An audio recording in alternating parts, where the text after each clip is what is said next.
নমস্কার, আমি ডাক্তার পার্থপ্রতিম সাহা। আমি নর্থ বেঙ্গল মেডিকেল কলেজের assistant professor, department of ENT। আমি প্রেজেন্টলি মেডিমলে বসি। তো আপনাদেরকে কিছু জিনিস নিয়ে বলার আছে আজকে একটুখানি ছোট্ট করে গলার কিছু সমস্যা নিয়ে বলি। গলার অনেক রকম সমস্যা হয়। ধরুন গলা ফ্যাসফ্যাসে হয়ে যাচ্ছে, গলা দিয়ে ঢোক গিলতে গেলে কিছু একটা নামছে উঠছে এরকম মনে হয়, অনেক সময় দাঁড়িয়ে গলার মধ্যে খচখচ করে কিছু একটা বাজছে এরকম মনে হয়, বা অনেক সময় মাঝে মধ্যে প্রচুর পরিমাণে কাশি হয়, আনকন্ট্রোলেবল কাশিও হয়। তো এই সমস্ত কিছু অনেক কিছু কারণে হতে পারে। মেনলি যেই কারণে হতে পারে সেটা হচ্ছে ভোকাল কর্ডের বেশি, মানে যেটা আমাদের স্বরযন্ত্র বলে, সেই জিনিসের কিছু সমস্যার জন্য হতে পারে। কারণ গলার আওয়াজ বদলে যাওয়া, স্বরযন্ত্র অনেক সময় দাঁড়িয়ে লাল হয়ে যেতে পারে, তার মধ্যে দাঁড়িয়ে কিছু জল জমতে পারে, যেগুলোকে আমরা বলি ভোকাল কর্ড কনজেশন অথবা ভোকাল কর্ড ইডিমা। বা ধরুন বিভিন্ন কিছু বিনাইন কন্ডিশন মানে যার কোনো অন্যদিকে মারণ জাতীয় কোনো ক্ষতি নেই, সেরকম ধরুন ভোকাল কর্ড নডিউল হতে পারে, ভোকাল কর্ড পলিপ হতে পারে। তারপর রিঙ্কিজ ইডিমা বলে একটা জিনিস হয়, সেই জিনিসটা অনেক সময় অনেক স্মোকারদের হয়। এবং এইগুলো হচ্ছে খুব নর্মাল জিনিস, কিন্তু তবুও মানে এগুলো যদি একবার ধরা পড়ে সেগুলো অনেক সময় অপারেবল কেসও হয়। মানে ওগুলোকে কেটে যদি আমরা বাদ দিয়ে দিই তাহলে ভয়েস আবার নর্মাল জায়গায় পৌঁছে যেতে পারে। অনেক সময় দাঁড়িয়ে ধরুন রিফ্লাক্স হচ্ছে, ল্যারিঞ্জোফ্যারিঞ্জিয়াল রিফ্লাক্স বলে, মানে পেটের যে অ্যাসিডটা সেটা অনেক সময় ভোকাল কর্ডে চলে আসে, সেটা এসে ইরিটেশন তৈরি করে, তার জন্য অনেক সমস্যা হয়। তো এগুলো হচ্ছে একদম বিনাইন কন্ডিশন, মানে এটার কোনো মানে অন্যদিকে কোনো ক্ষতি নেই, একটু অপারেবল অথবা ওষুধপত্র দিলে সেগুলো ঠিক হয়ে যায়।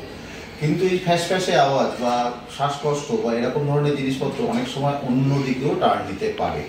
অন্যদিকে টার্ন নিতে পারে মানে যেটাকে আমরা ক্যান্সার বলে থাকি, সেরকম জিনিসও হতে পারে।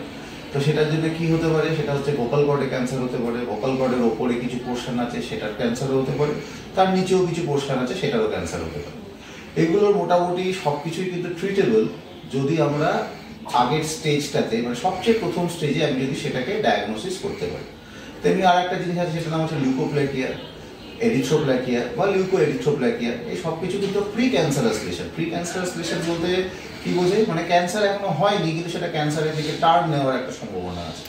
তো এইগুলো যদি আমরা ডায়াগনোসিসটা করে ফেলতে পারি, তার ট্রিটমেন্ট যদি আমি আগে করতে পারি, তাহলে যদি ক্যান্সার হওয়ার সম্ভাবনা নেই। আর যেটা ক্যান্সার হয়েও গেছে সেটা যদি আমি আর্লি স্টেজে মানে ডায়াগনোসিস করতে পারি, তাহলে দাঁড়িয়ে আমরা যেটা পারবো সেটা হচ্ছে পেশেন্ট খুব ভালোভাবে রোগ মুক্তি দেওয়া বহু বছরের জন্য, সেই কাজটা আমরা করতে পারি। বিভিন্ন অপারেশন হয় তার জন্য, যেমন ধরুন ল্যারিঙ্গেক্টমি হয়, ল্যারিঙ্গেক্টমির অনেক ভাগ আছে, তার সাথে দাঁড়িয়ে নেক ডিসেকশন করা হয়, যেমন গলার বিভিন্ন গ্ল্যান্ডে কোথাও যেগুলো ছড়ানোর সম্ভাবনা থাকে সেই গ্ল্যান্ডগুলোকে আমরা কেটে বাদ দিয়ে দিতে পারি। তো বিভিন্নভাবে অনেক কিছু করতে পারি, কিন্তু প্রথম জিনিস যেটা দরকার এটার জন্য সেটা হচ্ছে ডায়াগনোসিস। আমাকে জানতে হবে যে আমার এই জিনিসটা হয়েছে, তারপরেই তো আমি তো ট্রিটমেন্ট করবো। তো সেক্ষেত্রে যদি ডায়াগনোসিস করতে গেলে কি করতে হবে, ডায়াগনোসিস করতে গেলে আমাকে যেটা করতে হবে সেটা হচ্ছে একটা এন্ডোস্কোপিটা আমার গলার এন্ডোস্কোপি করি।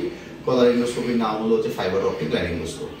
তো একবার কোনো এই ধরনের কোনো সমস্যা হলে আপনারা অবশ্যই একদম প্রথম দিকেই আসবেন একবার ডায়াগনোসিসের জন্য। একটা এন্ডোস্কোপি যদি হয়ে যায় তাহলে আপনিও যদি কিছু থাকলেও না ধরুন, তাহলে দাঁড়িয়ে কোনো সমস্যা নেই, আপনিও চিন্তামুক্ত থাকলেন, আমাদেরও কোনো সমস্যা হলো না। কিন্তু আমরা যদি কিছু দেখলেন যে কিছু একটা পাওয়া গেল, তখন সেই বুঝে তার ট্রিটমেন্ট যদি খুব তাড়াতাড়ি করে করতে পারি, তাহলে দাঁড়িয়ে কিন্তু সেটা আপনার জন্যও ভালো, আর আমাদের পক্ষেও সেই জিনিসটা অল্পের উপর দিয়ে কাজ করিয়ে দিয়ে সেই জিনিসটাকে আপনাদের রোগ মুক্তি দেওয়াটা আমাদের পক্ষে খুব তাড়াতাড়িভাবে সম্ভব। সুতরাং যখনই কোনো এই সমস্যাগুলো যেগুলো বললাম এইগুলো যদি হয়, এমনকি ইভেন টিউবারকিউলোসিসও হয় গলায়, এটাও বলতে ভুলে দিয়েছিলাম যে টিউবারকিউলোসিস থাকলেও কিন্তু অনেক সময় গলার ফ্যাসফ্যাসানি থাকে, যেটা ভেতরে ভেতরে হয়তো আপনাকে খেয়ে ফেলছে কিন্তু আপনি জানেন না। তো সেক্ষেত্রে দাঁড়িয়ে ডায়াগনোসিস যদি একবার হয়ে যায়, তখন দাঁড়িয়ে আমরা পরবর্তীকালে কোনো বায়োপসি নিলাম বা কিছু করলাম, বা সব কিছু হচ্ছে পরবর্তীকালে ডিপেন্ডেন্ট প্রসেস, এবং সেগুলোর জন্য কিন্তু টাইম লাগে। বলুন একটা বায়োপসি যদি আমি নিই, সেটা করতে প্রায় রিপোর্ট আসতে 10 থেকে 12 দিন মিনিমাম সময় নেয়। সুতরাং ধীরে ধীরে ওটা কিন্তু আস্তে আস্তে করে যতদিন আমি সময় বেশি লাগাবো তত দাঁড়িয়ে সেই জিনিসটা ছড়াবে। তাই আর্লি ডায়াগনোসিস একদম প্রাথমিক দিকে তার রোগের যে শনাক্তকরণ, এটা খুব প্রয়োজন। সুতরাং কোনো ধরনের সমস্যা, যেই সমস্যার কথাগুলো বললাম, যেরকম গলা ফ্যাসফ্যাসে ভাব বা প্রচণ্ড কাশি বা গলার মধ্যে কিছু একটা বেঁধে বেঁধে আছে, খচখচ করছে, সব কিছু একবার আসবেন, এসে একটা গলার পরীক্ষা করিয়ে নেবেন, তারপর দাঁড়িয়ে আমরা তার পরবর্তী চিকিৎসার দিকে এগোতে পারবো। নমস্কার।